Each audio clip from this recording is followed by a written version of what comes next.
त्रिशंकु जंगल कूरे धाए,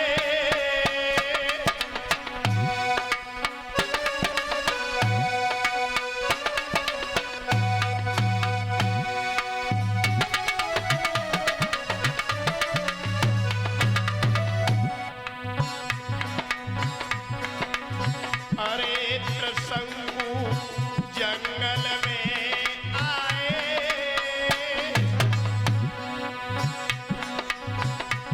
एक गाय खाई नहीं खेत रोगी वो घोड़ा बतलाए।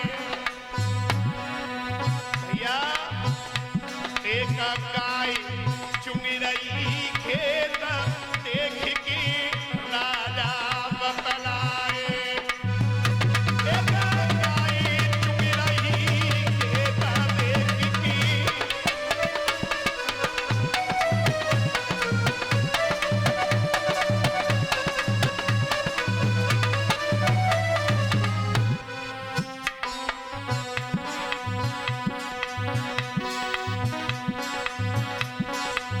राजा देख रहे हैं गाय खेत चुम रही है, किसान सो रहा है।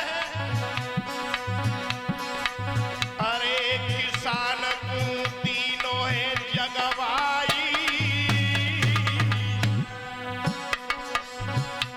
सोई गुस्सा में है उठो के लठिया गैया के मारी। अरे गुस्सा में वो उठो गाय की,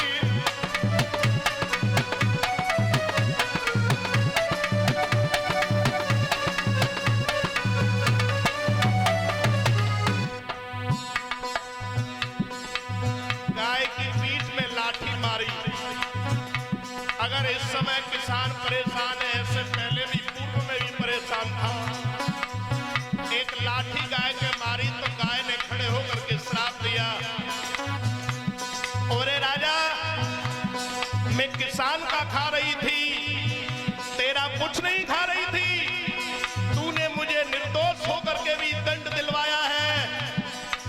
ओरे मूर्ख, मैं तुझे श्राप देती हूं कि जैसे ही तू महलों में घुसेगा और महलों से बाहर निकलेगा गधा बन जाएगा। भैया तीनों गाय ने श्राप गधा की गति को भोगेगो। भैया तो गाय श्राप गधा की गति को भोगेगो।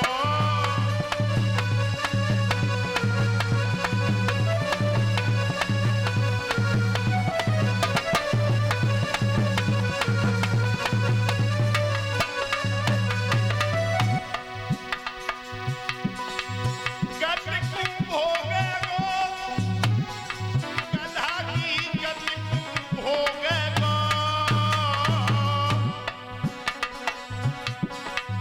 भैया दया भूप को श्राप गधा की गति को भोगेगो।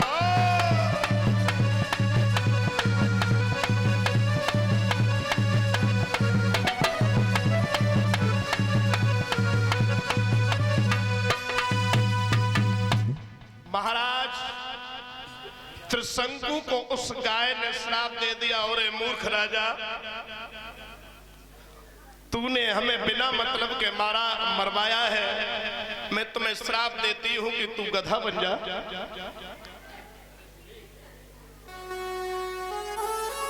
ए बहन जी, ये तुम्हारा टोपा सबने देख लो,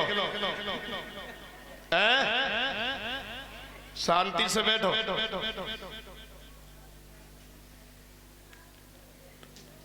जैसे ही महलों में आए वापस लौट आए। महलों में आते ही आते अपनी रानी को समझाया, महारानी मेरे से गलती हो गई है और मेरा रूप भी बदलेगा, मैं गधा बन जाऊंगा, तो मुझे कैसे भी करके आप इंसान बना लीजिएगा। कोई भी उपाय करिए, गुरुजी को बुला करके उपाय पूछ लीजिएगा। महलों से जैसे ही बाहर निकले एकदम से गधा बन गए। गधा बन गए। अब देखिए, एक रानी को, एक राजा, एक पत्नी को एक पति जब गधा रूप में दिखाई दे तो ये इंसान इस दुनिया जाने कैसी कैसी बातें करे। समाज बड़ा निर्दयी है। इस समाज में पति के रहते हुए अगर पत्नी कहीं जाती है, कुछ भी करती है तो कुछ कहीं कह नहीं पाता, और पत्नी के चले जाने के बाद पत्नी के ऊपर जब वजन आता है तो वो इंसान वही जो उसके सगे संबंधी होते हैं दोषारोपण कर देते हैं। एक बात सोचिए, इस जमाने में अगर बच्चों को पालना है तो कुछ तो करना पड़ेगा। बाजार जाए तो परेशानी, खेत में जाए तो परेशानी, घर में रहे तो परेशानी। आज यही विचार महारानी के मन में आ गए, बिना पति के हम कैसे रहूंगी, और इस पति को लेके जाऊं तो कहां जाऊं, मेरा इस दुनिया में कोई नहीं है। भैया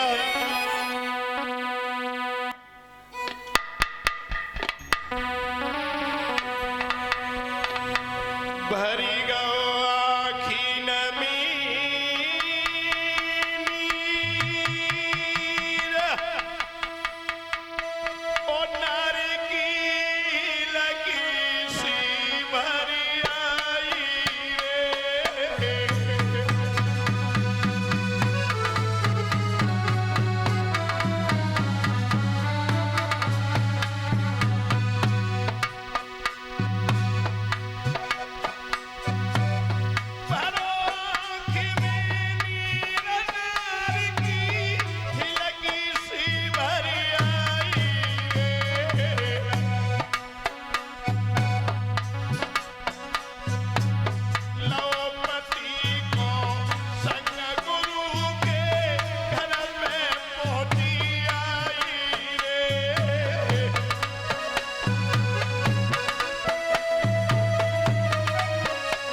गुरुजी से कहा, महाराज मेरे पति को पूर्व की तरह करने का कोई उपाय बता दीजिए।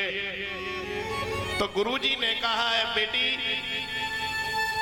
कोई भी तुम्हारे राज्य में या दूसरे राज्य में पतिव्रता नारी हो, अगर पतिव्रता अपने पति के चरणों में ध्यान रख करके एक लोटा जल तुम्हारे पति के ऊपर अर्पण करेगी तो पूर्ववत की भांति ये इंसान बन जाएगा।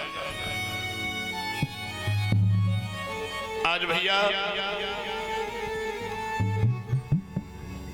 आंखों में आंसू लेकर के मैया अपने पति को लेकर के अयोध्या की गली गली में घूमी है। सबसे विनती करती है, मेरे पति के ऊपर अगर कोई पतिव्रता है तो एक लोटा पानी ला करके अर्पण करे। लेकिन किसी के दिमाग में एक भी बात नहीं आई। क्या अयोध्या में उस समय कोई पतिव्रता नहीं थी? पतिव्रता थी, लेकिन अपने ऊपर कॉन्फिडेंस नहीं है, अपने ऊपर अपने आप में ये भरोसा नहीं है कि मैं कहीं एक लोटा पानी को लेके गई और लोटा चढ़ाओ और कहूं वो गधा से इंसान ना बनो तो पूरे समाज में बेइज्जती है जाएगी। और दादा जो जब बेइज्जती से डरो है ना, बाने कछु करी ना पाओ जीवन में। जोले संत की होए नहीं हासी, ओ तोले होए भगत नहीं साची। जब तक हंसी नहीं होती है कुछ भी नहीं होता है।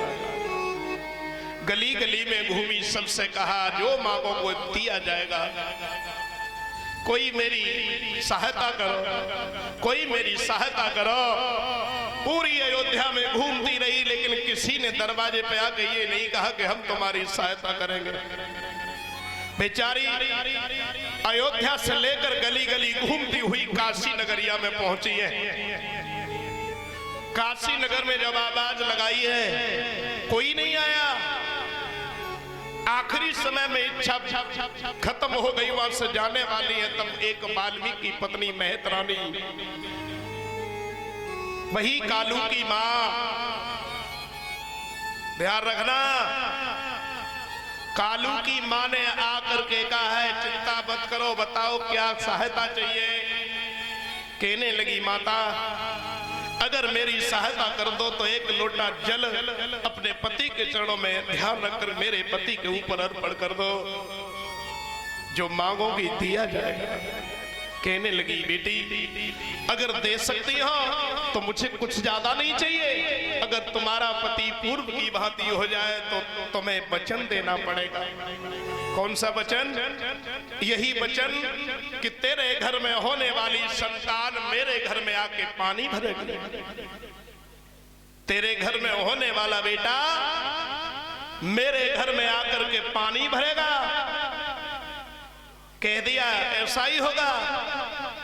पति के चरणों में ध्यान देकर के उस मैया ने